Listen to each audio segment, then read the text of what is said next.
अस्सलाम वालेकुम स्टूडेंट्स। कैसे हैं सब? उम्मीद है सब खैरियत से होंगे। अच्छा जी। आज हम बेसिकली अपना चैप्टर शुरू करने लगे हैं। किसका? लेबर का चैप्टर स्टार्ट करने लगे हैं। ठीक है। लास्ट हमारा ओवरहेड्स का चैप्टर खत्म हो गया था। ठीक है। तो अब हम किसका स्टार्ट करने लगे हैं? लेबर का स्टार्ट करने लगे हैं चैप्टर। लेबर क्या थी? क्या बात की थी हमने लेबर के बारे में? जब चैप्टर 1 हमने पढ़ा था तो उसके अंदर हमने लेबर का एक छोटा सा ओवरव्यू लिया था। और अभी उसी को आगे क्या करेंगे हम इंशाल्लाह कंटिन्यू करेंगे। क्या थी लेबर? लेबर हमने कहा था वो है जो तीन शर्तें लेबर को लेबर बनाती हैं। हमने कहा था एक, वो आपका क्या होना चाहिए? एम्प्लॉय होना चाहिए। नंबर 1। पहली चीज क्या थी? वो आपका एम्प्लॉय हो। नंबर 2।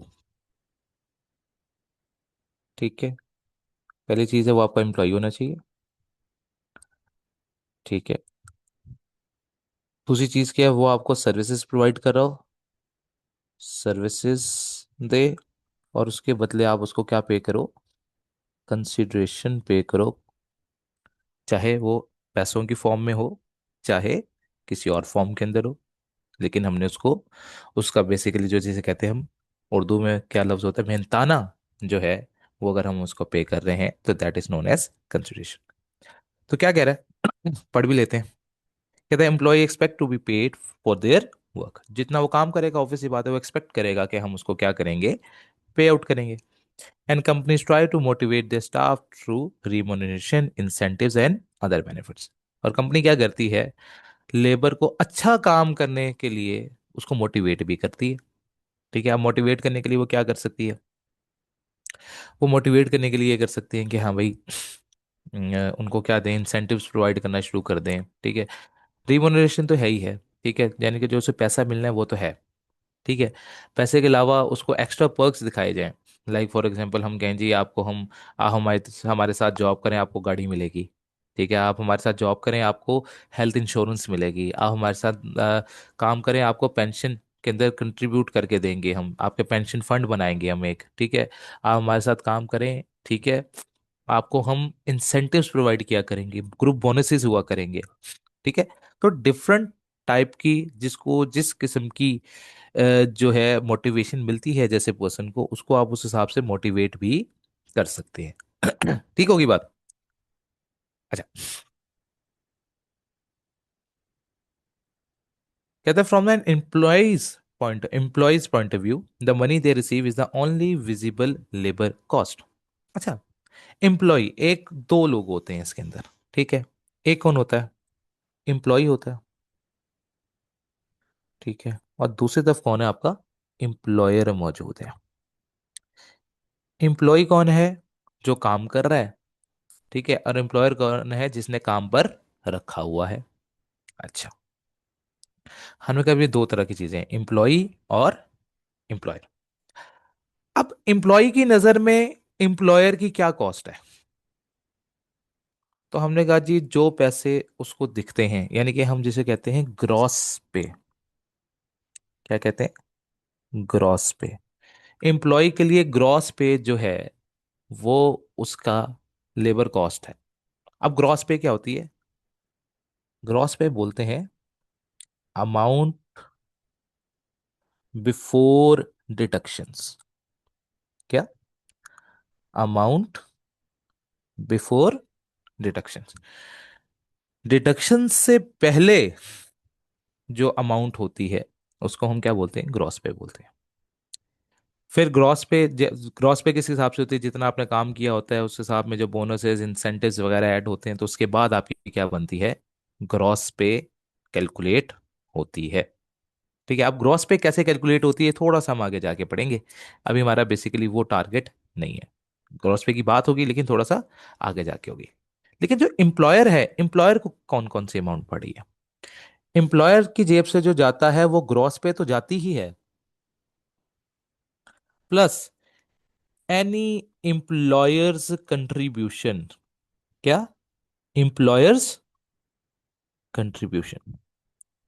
कोई भी एम्प्लॉयर की तरफ से जो कंट्रीब्यूशन होती है वो भी ग्रॉस पे के अंदर क्या हो रही होती है, ऐड हो रही होती है। ठीक है। लाइक फॉर एग्जाम्पल, हम उसके पेंशन के अंदर क्या करते हैं, कंट्रीब्यूट करते हैं, क्या कह रहा है, the employers contribution to employees pension. ये दो तरह की पेंशन होती हैं। एक पेंशन कंट्रीब्यूशन होती है जो एम्प्लॉय की तरफ से होती है। मतलब एम्प्लॉय कहता है भाई मैं रिटायर हो जाऊंगा तो मैं क्या करूंगा, मैं तो भूखा मर जाऊंगा, मेरे पास तो पैसा होगा ही नहीं।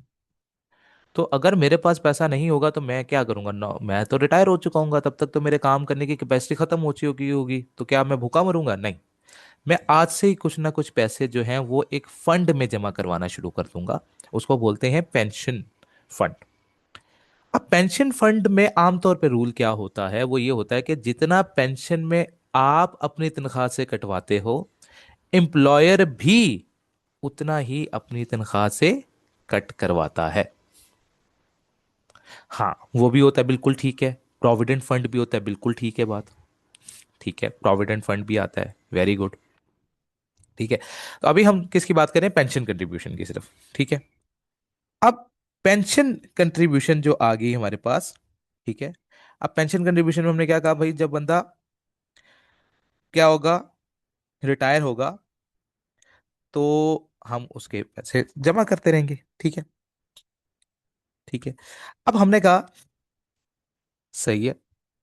अब रूल क्या था, मैंने फॉर एग्जांपल मैंने कहा जी मैं अपनी तनख्वाह से हर महीने 20,000 रुपये कटवाता हूँ। ठीक है। अब मैं कटवा रहा हूँ, पैसे कटवा रहा हूँ, हर महीने 20,000 कटवा रहा हूँ। वो मेरी तनख्वाह से कट रहे हैं, मुझे क्या तनख्वाह मिल रही है, ग्रॉस पे। मुझे क्या मिल रही है, ग्रॉस पे। ठीक होगी बात, मुझे ग्रॉस पे मिल रही है। अब जो ग्रॉस पे मुझे मिल रही है उसके अंदर से मैं 20,000 रुपये कटवाता हूँ। अब रूल क्या होता है, रूल ये है कि भाई जितना एम्प्लॉय की जेब से कटेगा उतना एम्प्लॉयर भी कंट्रीब्यूट करेगा। इसका मतलब है मेरा जो क्या है, बेसिकली रिटायरमेंट फंड है, या उसको हम प्रोविडेंट फंड भी कह देते हैं, या हम पेंशन स्कीम भी कह देते हैं, उसके अंदर कितने जमा हो रहे हैं हर साल, 20-20 हजार रुपये जमा हो रहे हैं मेरी तरफ से। और 20-20 हजार रुपये कौन जमा करवा रहा है, ठीक है, 20,000 रुपये ही कौन जमा करवा रहा है, आपका एम्प्लॉयर करा रहा है। ये एम्प्लॉय कंट्रीब्यूशन है। ठीक है। और ये क्या है, एम्प्लॉयर्स कंट्रीब्यूशन है, एम्प्लॉयज कंट्रीब्यूशन। और ये कौन सी है, एम्प्लॉयर्स कंट्रीब्यूशन। तो ये जो एम्प्लॉयर्स कंट्रीब्यूशन है ये ग्रॉस पे के अलावा है। ग्रॉस पे तो वो है जो एम्प्लॉय की बनती है, उसके अलावा जो एक्स्ट्रा पैसे एम्प्लॉयर कंट्रीब्यूट कर रहा है वो ग्रॉस पे के अलावा पैसा होगा। ठीक है। फिर अगर कोई एम्प्लॉय के लिए क्या किया हुआ है, कंपनी ने कार दे रखी है, कोई हेल्थ इंश्योरेंस प्रोवाइड कर रखी है, तो वो भी उस ग्रॉस पे से एक्स्ट्रा है, तो वो भी क्या होगा, एम्प्लॉयर एम्प्लॉयर को तो वो भी कॉस्ट पड़ रही होगी।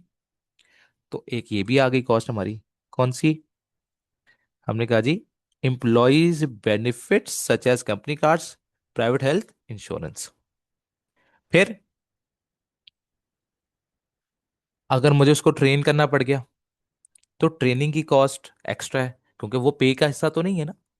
तो ट्रेनिंग के लिए अगर हम अनट्रेंड बंदा लेकर आते हैं या जो नया नया आता है किसी कंपनी के अंदर, तो जाहिर सी बात है उसको वहाँ के नॉर्म्स वगैरह सिखाने में वक्त लगता है, उसको वहाँ के तरीकेकार सिखाने पड़ते हैं। हो सकता है उसके लिए मुझे कोई बंदा हायर करना पड़े जो उसको ट्रेनिंग दे के हाँ भाई हमारी कंपनी में काम कैसे चलता है, तो ट्रेनिंग का खर्चा। ठीक है, वो आ जाती है। फिर रिक्रूटमेंट कॉस्ट, भाई उनको हायर करने का भी खर्चा है। जैसी बात है, मुझे बंदा चाहिए, कैसे पता लगेगा, कहीं ना कहीं मुझे एडवर्टाइज करना पड़ेगा। ठीक है, लोगों को बैठे बैठे ख्वाब में तो नहीं आएगा कि भाई मुझे एम्प्लॉय चाहिए, मुझे किसी को जॉब देनी है। ठीक है। तो मैं क्या करूंगा, इश्तेहार दूंगा, भाई मुझे बंदा चाहिए, इस सीट पे चाहिए, ये रिक्वायरमेंट है, इतना एक्सपीरियंस होना चाहिए, फलां होना चाहिए। जैसे मैं इश्तेहार लगवाऊंगा, पैसा खर्च होगा। ठीक है। किसी एजेंसी को हो सकता है मुझे कहना पड़े, तो एजेंसी के लिए भी बिल्कुल। तो वो मार्केटिंग कॉस्ट जिसे हम कह, मार्केट में हमें जाना पड़ेगा। ठीक है। तो रिक्रूटमेंट के लिए भी पैसा खर्च करना पड़ेगा। तो वो भी लेबर को हायर कर, लेबर की कॉस्ट है ना मेरे लिए, तो क्योंकि मैं लेबर के लिए पैसा लगा रहा हूँ, लेबर चाहिए मुझे। ठीक है। तो इस तरह की जो चीजें होती हैं वो किस में चली जाती हैं, वो एम्प्लॉय की, एम्प्लॉय को तो नहीं पता होता, वो एम्प्लॉयर की कॉस्ट है। ठीक है। तो प्लस एम्प्लॉयर्स कंट्रीब्यूशन, एम्प्लॉयर का खर्चा, एम्प्लॉयर कंट्रीब्यूशन आ गई पेंशन के अंदर, या हेल्थ इंश्योरेंस के अंदर, या गाड़ियों के अंदर, या ट्रेनिंग कॉस्ट के अंदर, रिक्रूटमेंट कॉस्ट, ये सारी के सारी इसके अंदर क्या हो जाएंगी, ऐड हो जाएंगी, तो एम्प्लॉयर को वो कॉस्ट पड़ती है। क्लियर होगी बात? अच्छा। अब हमने क्या कहा था, दो तरह की कॉस्ट होती हैं, एक डायरेक्ट लेबर थी, एक इनडायरेक्ट लेबर थी। डायरेक्ट लेबर क्या है, जो डायरेक्टली इन्वॉल्व थी प्रोडक्शन के अंदर। और दूसरी शर्त क्या थी, cost per unit accurately measurable होनी चाहिए। ठीक है। वो पाकिस्तानियों वाला हाल नहीं होना चाहिए कि हम जो है मजदूरों को भी क्या कर रहे हैं, उनको हम फिक्स पे करी जा रहे हैं। ठीक है। हम तो रूल के खिलाफ चल रहे हैं, हालांकि लेबर को हमेशा पर आर पे किया जाता है, या पर डे पे किया जाता है, और जिसको हम बोलते हैं दिहाड़ी, और दिहाड़ीदार मजदूर है बेचारा। ठीक है। तो जो लेबर होती है, डायरेक्ट लेबर, आमतौर पे उसको दिहाड़ी दी जाती है, जिसको हम वेजेस बोलते हैं। ठीक है। लेकिन हम पाकिस्तानियों ने इस रूल का भी बड़ा कर रखा है, हम वहाँ पे भी क्या देते हैं, तनख्वाहें देते हैं। ठीक है। तो वैसे एक बात तो, अगर फिक्स कॉस्ट आ जाए तो वो कभी भी डायरेक्ट लेबर का ऐसा नहीं हो सकती, ये एक कॉस्टिंग का रूल है। लेकिन हमारे पेपर में इस किस्म का, उम्मीद करता हूं कि ऐसा कोई फजूल सा सवाल नहीं आएगा। अगर फर्ज करो डायरेक्ट लेबर को वो फिक्स कॉस्ट पे कर देते हैं, ठीक है, तो उसको फिर हम as a direct labour consider नहीं करेंगे, मजबूरन मुझे उसको क्या कंसीडर करना पड़ेगा, इनडायरेक्ट लेबर कंसीडर करना पड़ेगा। ठीक हो गई बात? अच्छा। फिर हमारे पास क्या आ गया, इनडायरेक्ट लेबर। इनडायरेक्ट लेबर कौन है, या तो वो प्रोडक्शन में डायरेक्टली इन्वॉल्व नहीं है, ठीक है, या जो कॉस्ट पर यूनिट है एक्यूरेटली मेजरेबल नहीं है, या वो फिक्स कॉस्ट है। तो हर सूरत में हमने क्या करना है, उसको इनडायरेक्ट लेबर के तौर पे ट्रीट कर लेना है। और इनडायरेक्ट लेबर क्या है, मेरा फैक्ट्री ओवरहेड्स का हिस्सा होगा, क्योंकि वो ओवरहेड्स हैं। और हमने कौन से लेने, in production overheads, factory overheads कह दो या प्रोडक्शन ओवरहेड्स कह दो, एक ही बात है। ठीक होगी बात? ले जी, शुरू करते हैं सवाल नंबर एक से। क्या कह रहा है, आपने बताना है कि ये डायरेक्ट कॉस्ट है या इनडायरेक्ट कॉस्ट है। Swing machinist at a clothes manufacturer, cloth manufacturer के तौर पर जो स्विंग मैकेनिस्ट है वो क्या बनेगा, तो हमने कहा जी ये बनेगा डायरेक्ट लेबर। बिल्कुल ठीक है बेटा जी। तो ये क्या आ गया, डायरेक्ट आ गया। ओ सॉरी, ऊपर वाले में आना था, डायरेक्ट आ गया। Next, factory manager. Factory manager किस में जाएगा, ये इनडायरेक्ट है, क्योंकि फैक्ट्री मैनेजर प्रोडक्ट नहीं बनाता, वो चीजों को मैनेज करता है। तो प्रोडक्शन में तो डायरेक्टली इन्वॉल्व है ही नहीं मैनेजर। ठीक है। तो it's a indirect cost. Hairdresser that cuts hair at a salon, हाँ जी, डायरेक्ट कॉस्ट, बिल्कुल ठीक है। कटिंग वाला हजाम, ऑफिस रिसेप्शनिस्ट, इनडायरेक्ट कॉस्ट, बिल्कुल ठीक है। नेक्स्ट क्या आ गया हमारे पास, mechanic who fixes car at a car workshop, direct है, ठीक है। फिर mechanic who fixes the trucks at the logistic firm,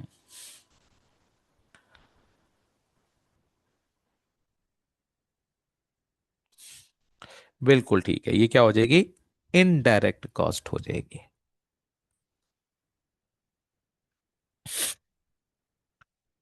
okay होगी कहानी, आगे आते हैं। अच्छा, अब मेन बातें क्या याद रखनी है, कौन सी ऐसी कॉस्ट है जो डायरेक्ट कॉस्ट का पार्ट बनेगी, और कौन सी ऐसी कॉस्ट है जो इनडायरेक्ट कॉस्ट का पार्ट बनेगी। अब जरा हम इसके ऊपर थोड़ी सी डिटेल्ड डिस्कशन कर लेते हैं। ठीक होगी बात। अच्छा, अब इस चीज को समझना है हमने। अच्छा, हमने क्या कहा? जो मेन बात आते हैं, दो तरह के वर्कर होते हैं, एक होता है डायरेक्ट वर्कर और एक होता है इनडायरेक्ट वर्कर। ठीक है, एक हमारे पास कौन है? डायरेक्ट वर्कर है, और एक हमारे पास कौन है? इनडायरेक्ट वर्कर है। डायरेक्ट वर्कर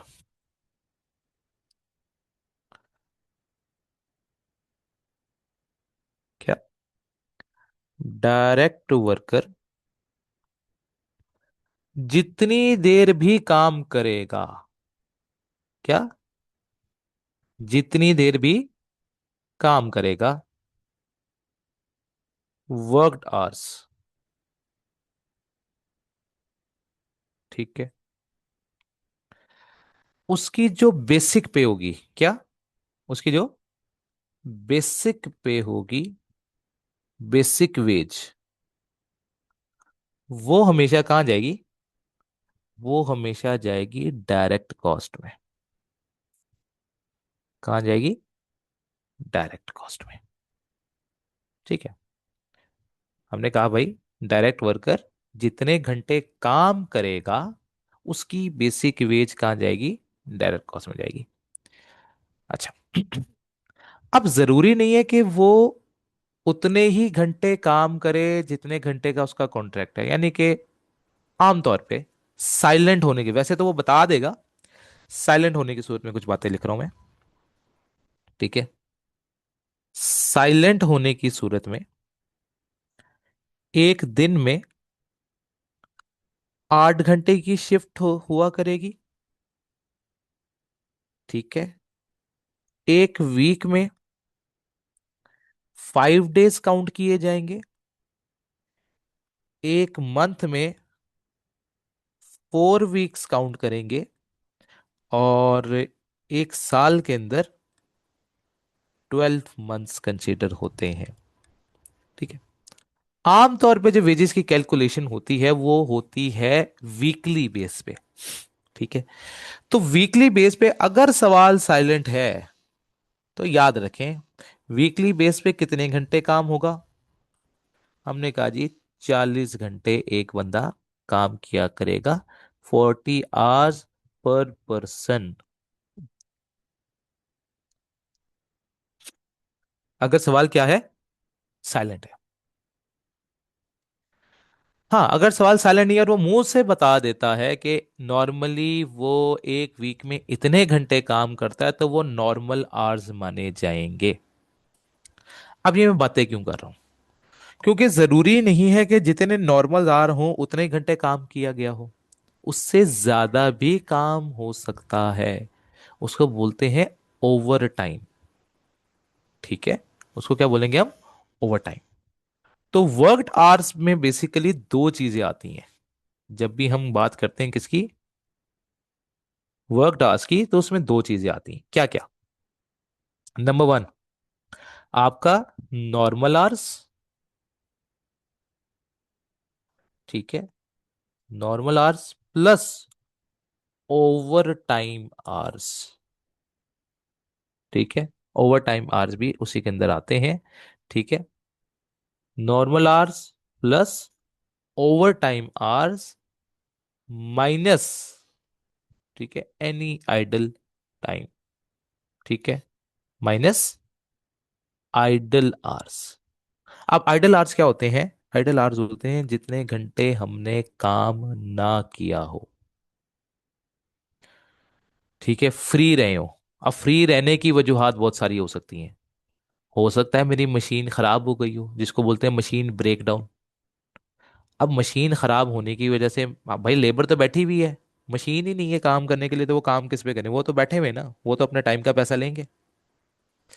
पैसा मैं उसमें जरूर पे करूंगा। ठीक है, लेकिन वो वर्कड आवर्स में इंक्लूड नहीं होगा। या हो सकता है कि मशीन खराब हो, मशीन ब्रेक डाउन हो गई, एक तो ये रीजन होगी, दूसरी रीजन क्या हो गई, मेरे पास मटेरियल कम पड़ गया, मेरे पास मटेरियल अवेलेबल नहीं है और यूनिट्स बनाने के लिए, लेकिन लेबर तो मौजूद है, तो लेबर तो अपना पैसा लेगी टाइम का। ठीक है ना। तो वेरियस रीजन हो सकती हैं, ठीक है, जिसकी वजह से उसको क्या बैठना पड़ा हो, आइडल बैठना पड़ा हो, या लंच आवर्स आ जाते हैं, लंच आवर्स होते हैं, ठीक है, 1 घंटे की ब्रेक होती है लंच की, उस टाइम के भी आमतौर पे लेबर को पैसे पे किए जाते हैं। ठीक है। तो आइडल आवर्स हमने कभी भी वर्क आवर्स में इंक्लूड नहीं करने। तो जितने भी आपके वर्क आवर्स हैं, याद रखिए उसकी जो बेसिक वेज होगी वो हमेशा क्या होगी, डायरेक्ट कॉस्ट होगी। अच्छा, अब हमने कहा जी वर्क आवर्स में दो चीजें आ गई थी, अभी मैं डायरेक्ट की बातें कर रहा हूं। वर्क आवर्स में कितनी आ गई थी, दो चीजें, नॉर्मल आवर्स और ओवर टाइम आवर्स। ठीक है। एक आनी तो बड़ी सीधी है, वो क्या है, कि जो उसके नॉर्मल आवर्स हैं, नॉर्मल आवर्स का जितना भी पे होता है, ठीक है, वो किधर चला जाता है, जितने भी आपके नए वर्क आवर्स हैं, ठीक है, जितने भी नॉर्मल आवर्स हैं वो आपका डायरेक्ट कॉस्ट में चला गया। ओवर टाइम का रूल थोड़ा सा डिफरेंट है। ओवर टाइम क्या होता है, ओवर टाइम जब आप नॉर्मल से ज्यादा काम करवा लो उससे, जैसे मैंने कहा कि एक दिन में 8 घंटे अगर काम कर रहा है फॉर एग्जाम्पल एक बंदा, आपने उसको कहा यार तो ऐसा कर आज 10 घंटे काम कर, ठीक है, कोई मसला नहीं है। जब भी आप किसी लेबर से ओवर टाइम करवाएंगे, तो ओवर टाइम में आपको बेसिक वेज से ज्यादा पे करना पड़ेगा। ओवर टाइम में आपको बेसिक से ज्यादा पे करना पड़ेगा। ओवर टाइम के अंदर जो पैसे पे होते हैं वो होते हैं basic wage plus overtime premium. क्या, basic wage plus overtime premium. अच्छा, अब ये जो ओवर टाइम प्रीमियम है ना, ये जो प्रीमियम वाला पार्ट है, ओवर टाइम वाला, ठीक है, ये एक्स्ट्रा पे हो रहा है। असल में तो आपने जब कॉन्ट्रैक्ट किया था तो आपने तो आपकी तो बेसिक वेज तय हुई थी ना उसके साथ, फॉर एग्जांपल ऐसी मैं नॉर्मल बात कर लेता हूँ कि उसकी बेसिक वेज क्या थी, ₹100 पर आवर। ठीक है, या ऐसा कर लो ₹200 पर आवर, 1 घंटे का 200 रुपये मिलेंगे, ये उसका बेसिक वेज था। ठीक है। अब ओवर टाइम में क्या होता है, ओवर टाइम में आपको 200 के हिसाब से नहीं मिलेंगे पैसे। ओवर टाइम में कुछ जुमले वो बात करता होता है, वो कहता है कई दफा टाइम एंड अ हाफ। ठीक है, time and a quarter, time and 1/3। ठीक है, डबल द टाइम, इस तरह के वो जुमले बोल देता होता है। अब टाइम एंड हाफ का मतलब क्या है, टाइम तो मिलेगा ही, टाइम से मुराद है बेसिक वेज, यानी कि उतना basic wage plus and half, यानी कि बेसिक वेज थी 200, जैसे मैंने कहा तो हमने कहा 200 एंड प्लस हाफ, 200 का हाफ कितना, 100। तो ओवर टाइम में कितना मिलेगा, 300 पर घंटा। उस 300 पर घंटे के दो हिस्से होंगे, बेसिक वेज और ओवर टाइम प्रीमियम। और ये जो ओवर टाइम प्रीमियम है इसका, ठीक है ना, इसका जो ओवर टाइम प्रीमियम है, ये हमेशा कहां जाएगा, इसके बारे में बात कर लेते हैं। ये हमेशा जाएगा हमारा इनडायरेक्ट कॉस्ट में। ये कहां जाएगा, इनडायरेक्ट कॉस्ट का हिस्सा बनेगा। लेकिन जो बेसिक वेज है इसकी, वो किसका हिस्सा बनेगी, वो डायरेक्ट कॉस्ट का हिस्सा जाएगी। ठीक है ना। बेसिक वेज ने किसका हिस्सा रहना है, डायरेक्ट कॉस्ट का हिस्सा रहना है। डन हो गई बात। तो बेसिक वेज आपका डायरेक्ट कॉस्ट है। जो ओवर टाइम प्रीमियम है, क्योंकि वो एक्स्ट्रा मिल रहा है, तो वो किसका हिस्सा बन जाएगा? इनडायरेक्ट कॉस्ट का हिस्सा बन जाएगा। अच्छा, अब इसका मतलब क्या हुआ? कि ये एक्स्ट्रा था, एक्स्ट्रा जो भी मिले वो इनडायरेक्ट कॉस्ट है। एक्स्ट्रा जो भी मिले, ओवर टाइम प्रीमियम हो गया, इनडायरेक्ट है। ठीक है। हमने कहा जी बोनस मिल गया, इनडायरेक्ट कॉस्ट है। इंसेंटिव मिल गया किसी और किस्म का, क्या है वो? इनडायरेक्ट कॉस्ट है। इसका मतलब है सिर्फ काम करने पे जो बेसिक वेज मिलती है, सिर्फ वो डायरेक्ट है। बाकी उसके अलावा जो पैसा आप लेबर को पे कर रहे हो, वो as a indirect cost consider किया जाएगा। ओके होगी ना बात?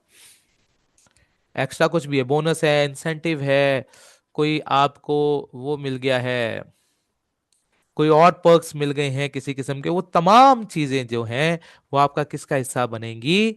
वो आपका, बिल्कुल वर्क। इसलिए मैंने कहा वर्क टास्क दो चीजें हैं, वर्क टास्क में दो चीजें आती हैं। ये मैंने कहा लिखी थी बात, वर्क टास्क की लिखी है मैंने कही बात, हाँ ये देखो मैंने वर्क टास्क में दो चीजें लिखी। Normal hours plus overtime hours minus idle hours.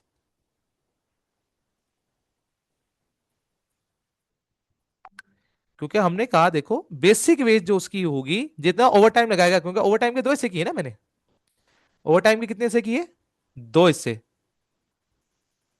Over time के हमने हिस्से कर दिए हैं दो। ठीक है। ये क्या हो गया? हाँ। अच्छा, ओवर टाइम के दो हिस्से किए, एक बेसिक वेज और एक ओवर टाइम प्रीमियम। तो बेसिक वेज जाएगा डायरेक्ट में, और जो ओवर टाइम प्रीमियम जो एक्स्ट्रा मिल रहा है मुझे, वो जाएगा किसके अंदर? इनडायरेक्ट कॉस्ट के अंदर। ठीक होगी बात? अब इसके ऊपर एग्जांपल्स भी करेंगे हम बहुत सारी। तो बेसिकली जो 300 रुपये पर घंटा था, इसके हमने दो हिस्से कर दिए थे, 200 और 100। 200 डायरेक्ट कॉस्ट में चला गया और 100 इनडायरेक्ट कॉस्ट में चला गया। ओके होगी कहानी? अच्छा, ये वाली कहानी यहाँ पे ओके होगी, इसमें किसी किस्म का कोई मसला?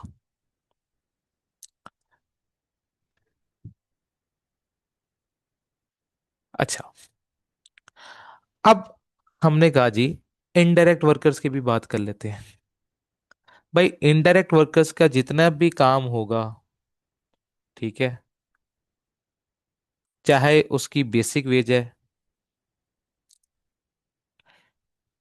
हमने कहा जी इनडायरेक्ट वर्कर की चाहे बेसिक वेज है,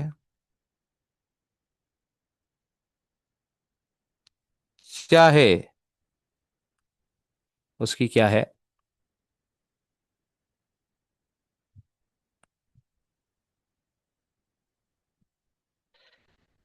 ओवर टाइम है,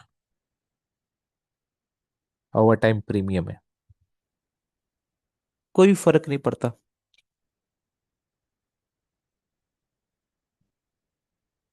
दोनों ने एट दी एंड जाके कहाँ ऐड होना है? इनडायरेक्ट कॉस्ट में।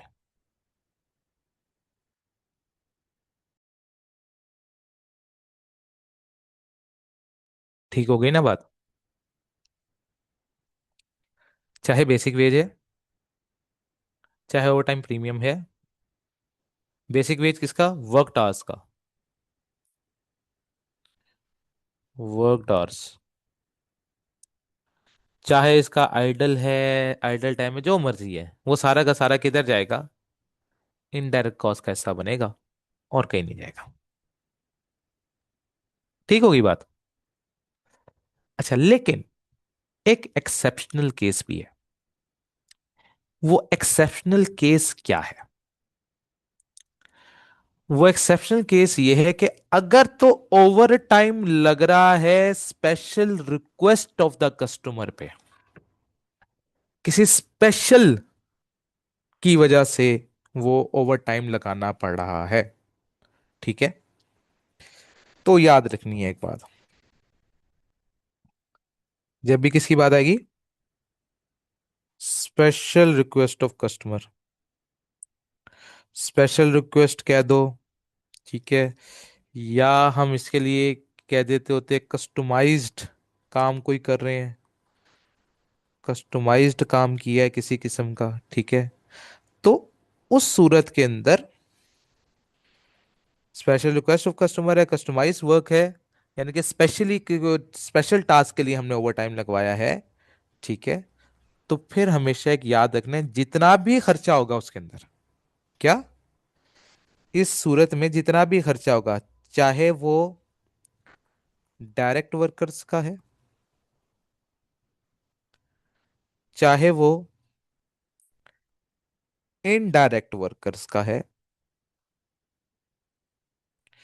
चाहे उनकी उसके अंदर क्या है, बेसिक वेज है,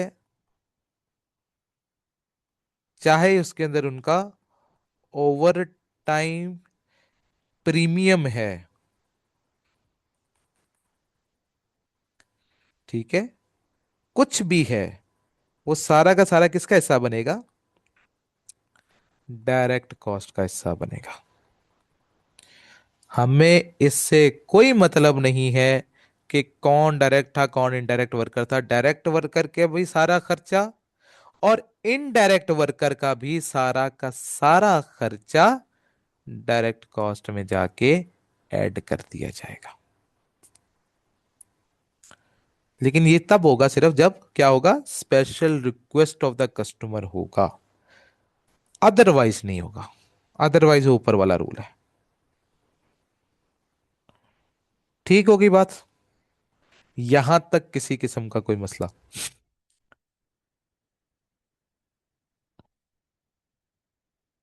यहां तक कहानी क्लियर है? चलो गुड हो गया।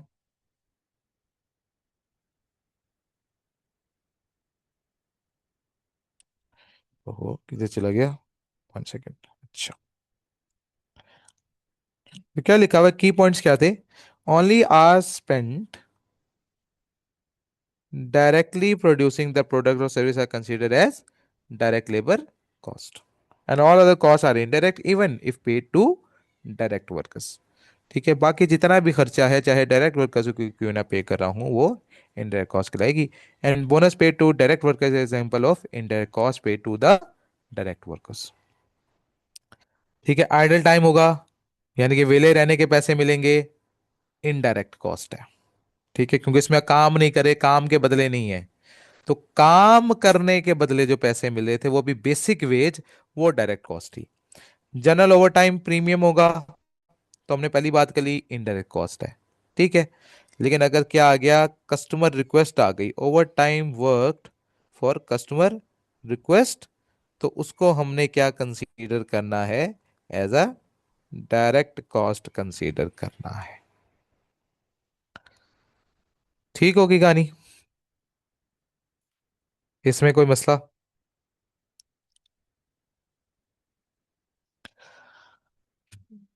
अच्छा जी, अब आ जाते हैं हम किसके ऊपर, क्वेश्चन नंबर 2। क्वेश्चन नंबर 2 में क्या कह रहा है, पढ़ते हैं बात।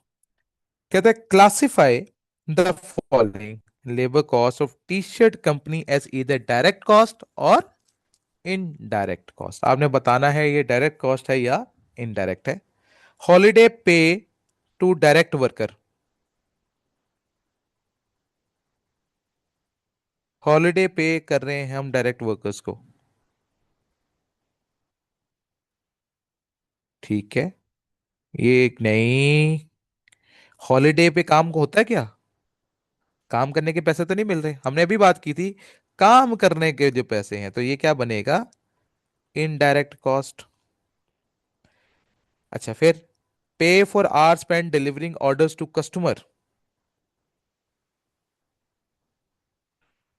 क्यों भाई, जो ऑर्डर डिलीवर करता है वो प्रोडक्ट थोड़ी बनाता है, वो तो प्रोडक्शन में डायरेक्टली इन्वॉल्व ही नहीं है, तो वो तो कैसे होगा, वो इनडायरेक्ट कॉस्ट है ये भी, क्योंकि ये तो सिर्फ बांट रहे टी शर्ट जाके, ये टी शर्ट बनाने में इसका कोई हाथ नहीं है, ठीक है। Next, pay for hour spend producing T shirts to direct workers. हाँ जी, शर्ट्स बनाने में कह रहा, हाँ अब डायरेक्ट है।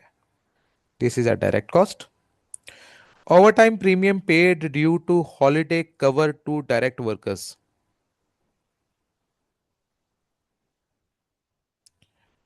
जी बिल्कुल ठीक है, इनडायरेक्ट है। ओवर, ये हॉलीडे की वजह से आपको ओवर टाइम प्रीमियम पे करना पड़ा है। Okay. Pay to direct workers for additional hours of work carried out after regular production. Over time की बात कर रहे हैं, रेगुलर प्रोडक्शन के अलावा एक्स्ट्रा टाइम लगाना पड़ रहा है। Hours to produce an order of customized T shirt for a customer at a short notice. बिल्कुल special request of the customer है, तो इसलिए ये क्या बन जाएगी, डायरेक्ट कॉस्ट बन जाएगी।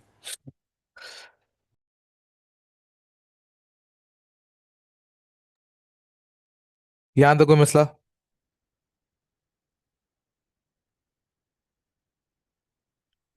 अच्छा, फिर हमने बात की रीमुनरेशन की। रीमुनरेशन जो होती है, क्या होता है, जितना काम करोगे काम के बदले पैसे मिलेंगे, उसको हम क्या बोलते हैं, रिमुनरेशन बोलते हैं। Generally remuneration is in the form of money, but there are other ways in which organisation remunerate their employ.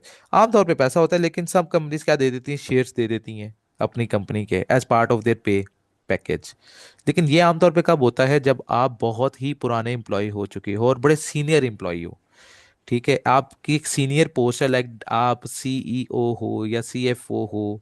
ठीक है, तो देन आपको इस तरह के पर्क्स दिखाई देते हैं। ठीक है, या अदर बेनिफिट्स भी होते हैं, मील हो गया, हेल्थ इंश्योरेंस हो गई, कोई गाड़ी शाड़ी दे रखी है, तो ये भी हम रीमोनरेशन का हिस्सा ही रखते हैं। वो लहदा कहानी के डायरेक्ट में रखते हैं या इनडायरेक्ट में रखते हैं, वो स्टोरी रहता है। This chapter will focus on monetary remuneration. आमतौर पे मॉनेटरी रिम्यूनरेशन की हम बातें यहाँ पे करेंगे। जब मॉनेटरी रिम्यूनरेशन की बात होगी तो मेनली दो चीजें आएंगी।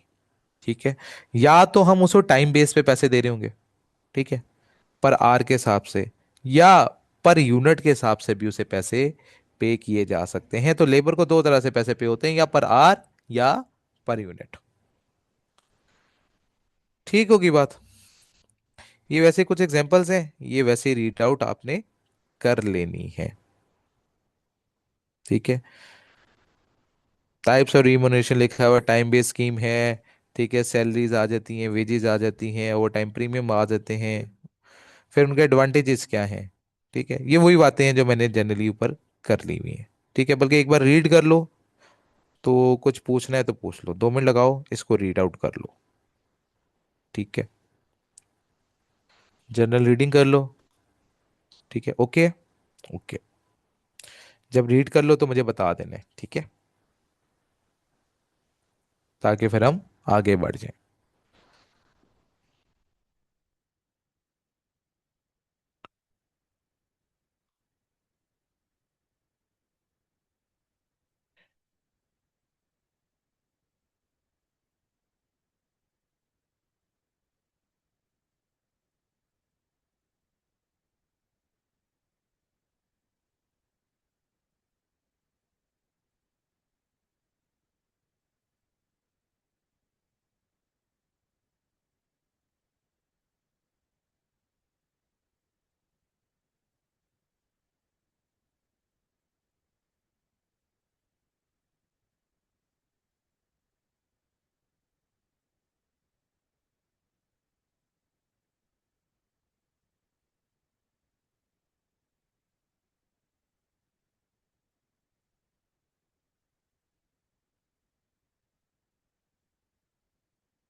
पढ़ लिए बेटा।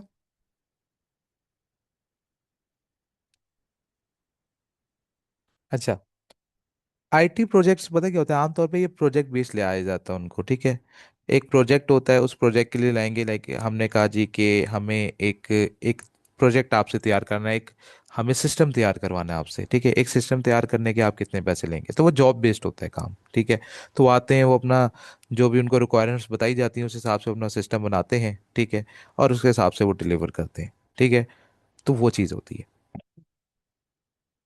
ये नीचे भी पढ़ लें एडवांटेज और डिसएडवांटेज तक। ठीक है। और देन फिर हम अपने क्वेश्चंस की तरफ चलते हैं।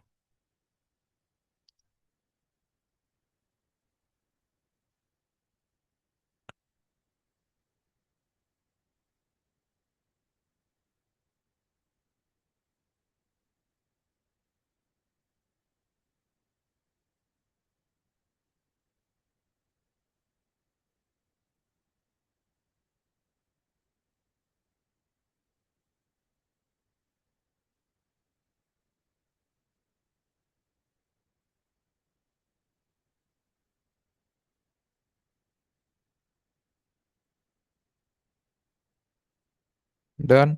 कुछ पूछने वाला है सवाल किसी का? चलो ठीक है। आते हैं जरा क्वेश्चन नंबर 3 के ऊपर। क्या कह रहा है? हमें क्या कैलकुलेट करनी है? ग्रॉस पे कैलकुलेट करनी है। ठीक है। ग्रॉस पे वो है जिसमें किसी भी अमाउंट की किसी किस्म की कोई डिडक्शन नहीं होती। द अमाउंट बिफोर डिडक्शन जो है उसको हम क्या कहते हैं? ग्रॉस पे। तो बताओ जी, हमारे टोटल कितने घंटे उसने काम किया है पूरे वीक में, क्योंकि हमें ग्रॉस पे कैलकुलेट करनी है वीक की। Gross pay for the week calculate करना है। ठीक है। तो gross pay for the week करना है तो पहले तो इन सब का टोटल कर लो। कितने घंटे बनते हैं? 8 + 6 + 3 + 5 + 10। तो टोटल हो गए 32 आवर्स। और 1 घंटे का हम कितना पे कर रहे हैं? 6। तो टोटल कितना आ जाएगा? 192। तो ये हमारा क्या बन जाएगा? आंसर बन जाएगा। ठीक होगी बात। अब से आता है क्वेश्चन नंबर 4 के ऊपर। क्वेश्चन नंबर 4 में भी क्या कैलकुलेट करना है? Gross pay for the week. Okay. An employee is paid 2 per unit. अच्छा, इस दफा पर यूनिट पे हो रहा है। पिछली बार क्या हो रहा था? Per hour. In 1 week is output was as, कितने यूनिट्स हमने प्रोड्यूस किए? ऐड कर लेते हैं सबको। तो टोटल कितने यूनिट्स प्रोड्यूस हुए? बिल्कुल ठीक है, 200 यूनिट्स। और 1 यूनिट का कितना पे कर रहे हैं? 2 रुपए। तो टोटल कितना पे होगा? 400। ओके हो गई कहानी? कोई मसला?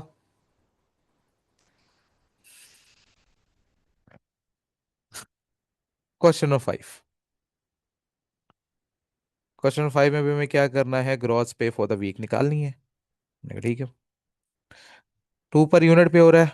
और डिटेल्स ने नीचे दे रखी है हमने कितने यूनिट्स बनाए हैं। 20 + 25 + 28 + 30 कितने यूनिट्स हमने जो है वो प्रोड्यूस किए हैं? 135। और पर यूनिट कितना पे हो रहा है? 2। तो कितना आ जाएगा ये? 270। ओके होगी बात? अच्छा। फिर आते हैं क्वेश्चन नंबर 6 पे। क्वेश्चन नंबर 6 में हमें कैलकुलेट करना है ग्रॉस पे, लेकिन कितने यूनिट्स की? 181 यूनिट्स की। ठीक है। लेकिन इसमें क्या है? स्लैब्स बन स्लैब पे डिफरेंट पे हो रहा है। हमें टोटल 181 यूनिट्स का कैलकुलेट करना है। तो पहले 100 यूनिट्स के लिए कितना पे हो रहा है? हमने कहा जी 2। तो 2 × 100। पहले 100 यूनिट्स के लिए टोटल पेमेंट कितनी होगी? 200। फिर अगले यूनिट्स है 101 से लेकर 150 तक। ये टोटल कितने यूनिट्स बनते हैं? 50। अगले 50 यूनिट्स के लिए 3 रुपए पर यूनिट पे किया जा रहा है, तो इनका कितना बनेगा? 150। और फिर आगे मेरे पास 151 से लेकर 175 तक ये यूनिट्स बनते हैं 25। इन 25 यूनिट्स का कितना पे हो रहा है? 3.5। ये कितना बनेगा? 87.5। अब यहां तक कितने यूनिट्स हो गए? 175 हो गए। अब 175 से ऊपर कितने यूनिट्स और चाहिए 181 तक पहुंचने के लिए? 6 यूनिट्स। 181 में से 175 क्या कर देंगे? माइनस कर देंगे। तो हमने कहा जी 6 यूनिट्स 4 रुपए के हिसाब से कितने बनेंगे? 24 के। तो बताएं जी, टोटल खर्चा मेरा कितना आएगा? ग्रॉस पे कितनी बनेगी?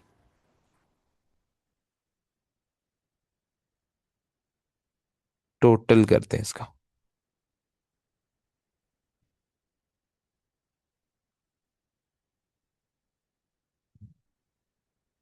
461.5।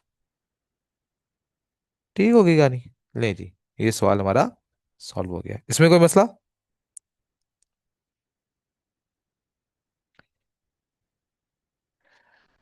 अच्छा, क्वेश्चन नंबर 6 पढ़ते हैं। इसमें भी हमें क्या कैलकुलेट करना है? ग्रॉस पे कैलकुलेट करनी है, लेकिन एक शर्त के साथ। वो क्या है? कहता है there is a guaranteed minimum wage of 100 per day. हर दिन मुझे 100 रुपए लाजमी मिलेंगे। 100 रुपए लाजमी है। ठीक है, कोई मसला नहीं है। हम इसका मतलब है, जब मिनिमम वेज पर डे की बात होगी तो हर डे की मुझे अलग अलग कैलकुलेशन अब करनी पड़ेगी। तो ठीक है, कहानी शुरू करते हैं।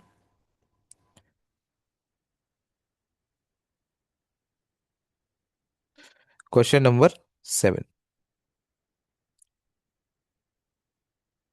हम क्या करने लगे? ग्रॉस पे कैलकुलेट करनी है। ठीक है, कहानी शुरू करते हैं मंडे से। मंडे को कितने यूनिट्स बन रहे हैं मेरे पास? 33 यूनिट्स। और हर यूनिट का मुझे कितना बन रहा है? 3 रुपए। तो टोटल कितना बना?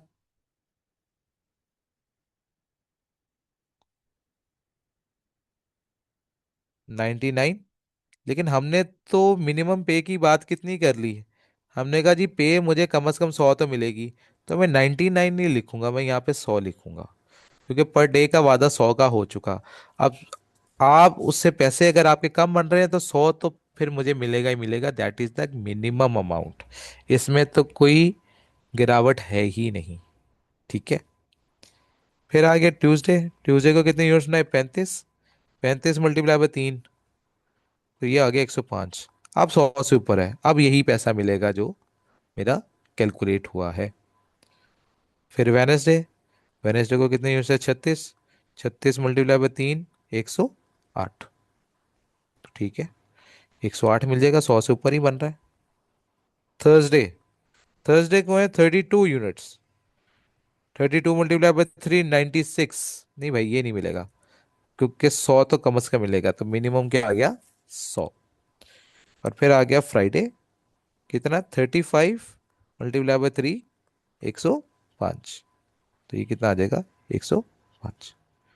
तो ग्रॉस पे कितनी बन जाएगी हमारी? इसका हम क्या कर लेते हैं? टोटल कर लेते हैं। तो टोटल किया तो कितना आ गया? 518।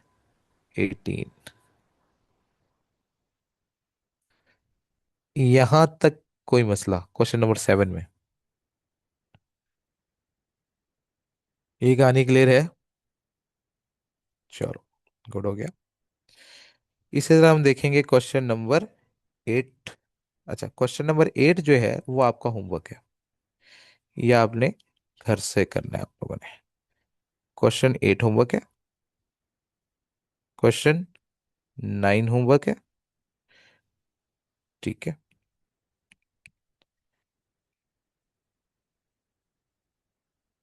क्वेश्चन 10 भी होमवर्क है। क्वेश्चन नंबर 11 भी होमवर्क है। हाँ, यहां तक आपका होमवर्क होगा। कौन से क्वेश्चन से? क्वेश्चन 8 से लेकर तो क्वेश्चन नंबर 11 तक होमवर्क है, जो आप लोगों ने मुझे क्या करना है? सेंड करना है। ठीक है। जो जो मुझे सेंड करता रहेगा होमवर्क, उसको मैं उसका सलूशन सेंड कर दूंगा। ठीक है। तो ये आपने मुझे मेरे व्हाट्सएप पर इनबॉक्स करना है। ऑनलाइन वालों के लिए भी यही है। ठीक है। जो रिकॉर्डेड लेक्चर्स ले रहे हैं उनके लिए भी सेम रूल है। ठीक है, वो मुझे इनबॉक्स करेंगे। ठीक है। और वहां से फिर मैं आपको जो है इसका सलूशन सेंड बैक कर दूंगा। ओके, हो गई बात? इसमें कोई मसला?